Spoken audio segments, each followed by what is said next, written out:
phrases or sayings that we've either come across or have been said to us that have had an impact on our lives, whether it's our sporting lives or whether it's our business lives?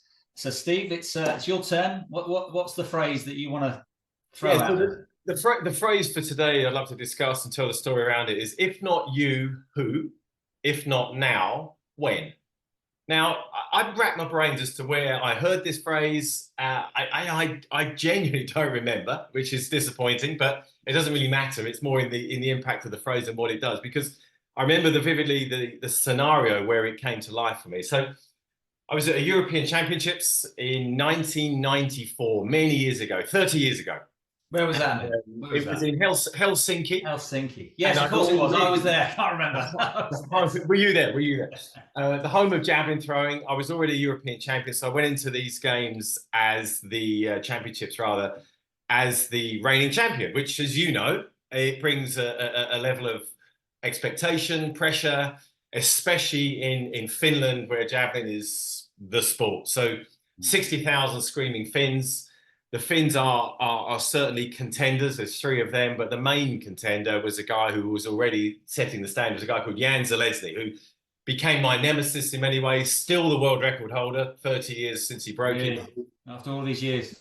Just, I mean, off the chart in terms of what he could do with the javelin. You know, he jumped out of his hand faster than anyone could make it work. So anyway, that's the backstory. The Finns, the Germans, Jan Zalesny, the Czech. Javelin throwing at that time was very much a European event. So the European Championships felt like the World Championships, and we're all there in varying levels of fitness. And I, like many of the throwers, I had my challenges. Things were strapped up, and I don't know if you remember competing in Helsinki, Rog, but there's a long walk from the warm-up track under a tunnel. Do you remember it? So there's I don't remember. Stadium, right, from whatever.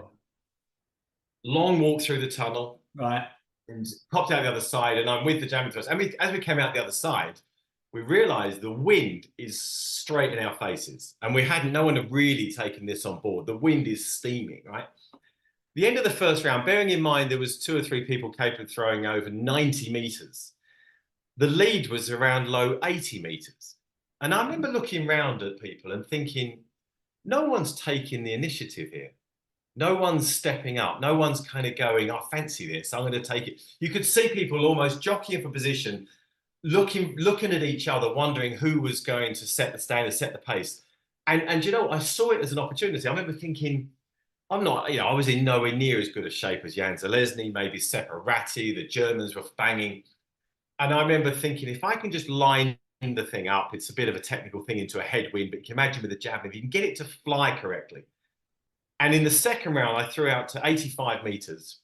Anyway, cut a long story short, I won by about 3 metres. Really? I shouldn't have done. I shouldn't have done, Rog. I was probably, ranked 6, 7, 8 on paper. That day, Jan, once I'd set that standard, the people were on the back foot and they were chasing, they were trying to pressurise. So going back to the saying, if not you, who? If not now, when? And I think there are times in life when an opportunity presents itself and we don't take the initiative. We don't do anything about it. And that could apply to your diet.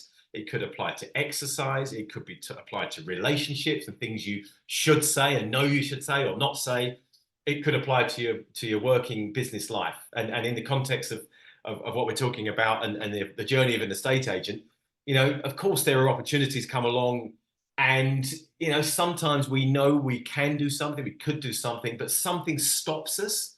And, and I remember studying this in coaching, in exec coaching. And there's an element of it could be considered lack of confidence. It could be considered sabotage. There could be, but something restricts us. It stops us just taking the handbrake off and going at something as if you cannot fail. Compete like you cannot fail. That kind of freedom. And is the point that someone's got to do it?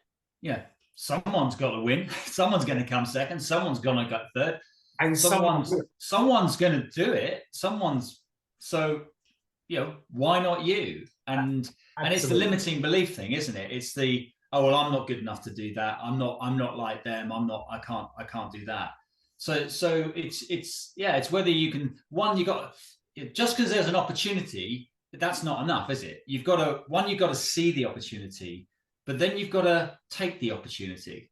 Yeah. And are you saying that, in your career, there were moments where people just didn't see the opportunity and therefore then didn't even take it because they didn't see it? But there are people that maybe saw it but didn't do the right things to take it. Yeah, absolutely. Or they did see it and were aware of it, but waited. Waited. Maybe it was. I don't know whether it comes back to a lack of confidence, commitment. It's almost easier to be reactive than proactive, isn't it? In many scenarios, it's easier to work out what's going on and then respond to it.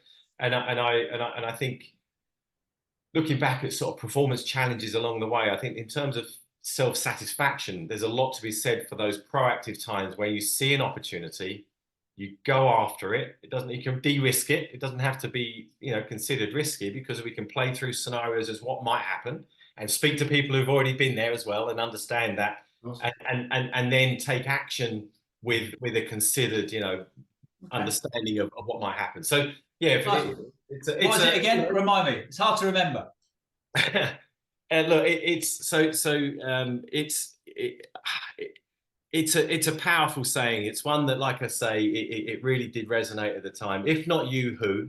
Yeah, if not you, who? If not now, when? Nice. And it just makes you think about where you're going. Yeah. I'll ponder on that. It resonated for me. It still does. And that's the point. It doesn't matter what the saying is.